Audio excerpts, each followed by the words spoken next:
In this module, we'll cover importing a model. The goal of this module will be to help you understand the requirements of dual domain and 3D models. You also learn how to import and check models from CAD systems. Why do this? Oftentimes you will export better models from CAD when you know what these requirements are and fully understand them. When this occurs, it often results in an easier translation. Now to cover some of the model detail requirements for your CAD model.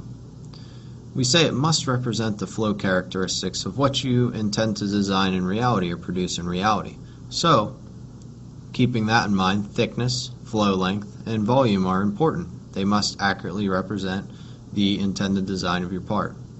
Small features on your part can typically be eliminated from the flow model. So blends, radii, fillets, they typically have a very low impact on the flow results and only add to your analysis time.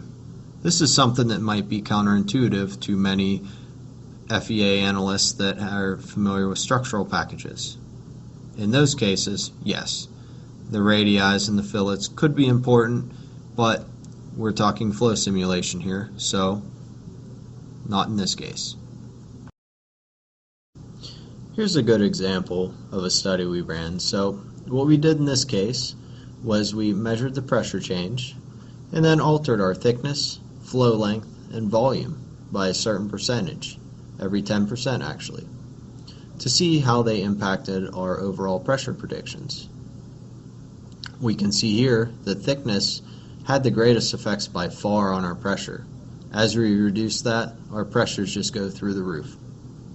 Our flow length, on the other hand, is the second greatest effect. We do see some impact there, so we will acknowledge that as important. Volume, on the other hand, is not as important. What we have to say is basically it has no effect. But we're assuming in this case that the thickness and flow lengths are constant for this part. Now, keeping that in mind, when you're removing these fillets, radii, small blends, those are all simply impacting the volume of your part.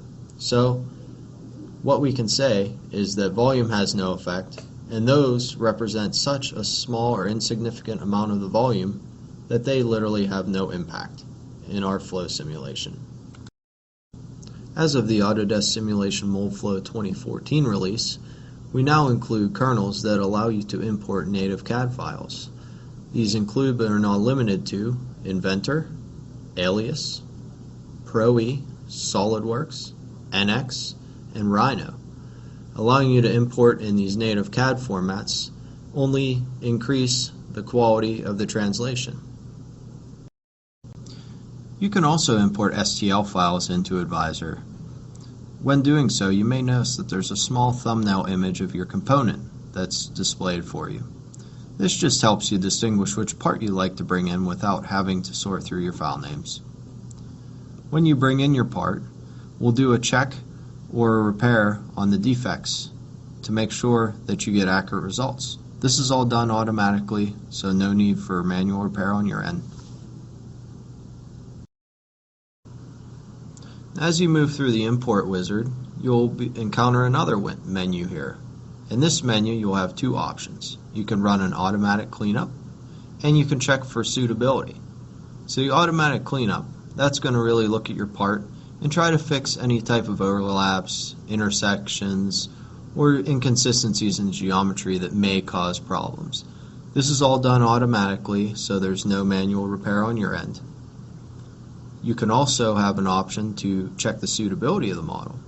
What this does is take some of the guesswork out of whether you should run in dual domain or 3D. We will take a look at it and take some of that guesswork out of it for you.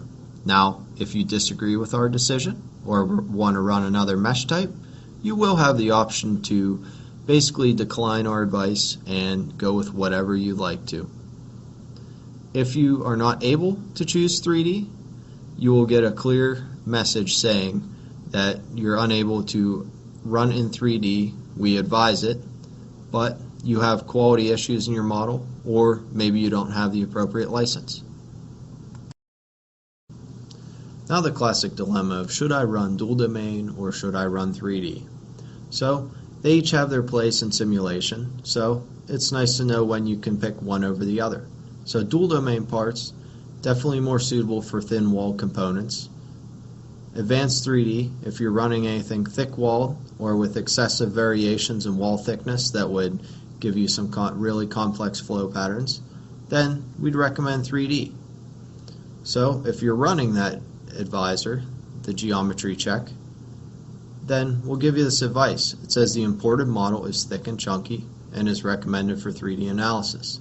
Again, this is an instance in which we would strongly recommend you to run in 3D, but you certainly don't have to. You can still run in dual domain if you wish. Now we'll just take a look at some model suitability issues that you could run into in some of your components. So this one, for example, we have some rib regions and some sharp edges that could lead to issues with thickness interpretation in our dual domain mesh type. It's also a thick walled part. So we've got complex flow regions, we've got potential thickness interpretation issues. This one, if you're running the suitability check, we would recommend 3D. Here are two more components that show us some model suitability issues. So we have our frying pan handle here, or pot handle. We have some really thick cross section.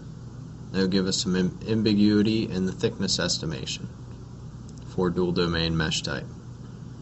Our part on the bottom, we have some very complex flow patterns that we really need the 3D mesh type to capture.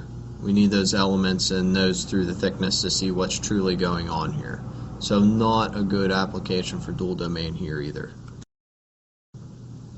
And just an example, we take this one component, we ran it in dual domain, and we ran it in 3D. You can see the dual domain component or version of this is fairly spotty. The flow predictions aren't quite what we would expect, but again, in all fairness, this is not suitable for dual domain. This is more suitable for 3D, so we can capture these complex flow patterns. And understanding when to use dual domain over 3D will help you to see this and use the tool more effectively. Now I want to look at our other two example parts here. So dual domain versus 3D again. We have our dual domain models on the left. You can see the top component has some spotty results, and that's most likely due to some thickness interpretations. The dual domain mesh type was not able to interpret those thicknesses correctly and therefore gave us some spotty results. And then in the bottom model for dual domain, you can see we did not capture that complex flow pattern that's going on as we get into those thicker areas. 3D did capture these, however. Now that we've picked on the dual domain mesh type over the past few slides, it's 3D's turn. At this point, you're probably asking yourself why not run 3D all the time. Well, 3D is really intended for complex geometry. There are certain considerations that you need to be aware of when running a 3D analysis. So, one is that it does require more memory compared to a standard dual domain analysis. This means that you're going to have higher hardware requirements to run these analyses. It also takes longer to solve compared to a standard dual domain analysis. If your model is perfectly suitable to run in dual domain, why not run it and get your results faster? Running in 3D would give you little to no advantage in accuracy of your results and only prolong your analysis time. That can add up over several iterations, keep in mind. So, for these reasons, we recommend that you really only use 3D when it's required. When's it required? Well, that check during your import can help you determine that. Here's some excellent examples of parts that would be better suited for running in dual domain over 3D.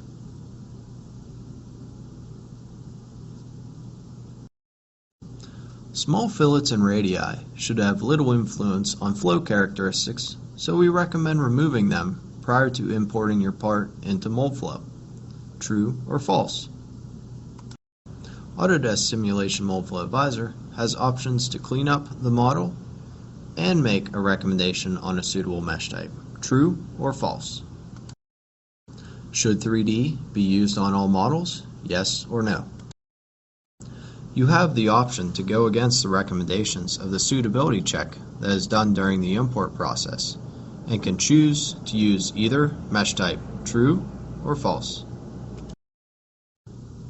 If the 3D mesh option is not available during the import process, then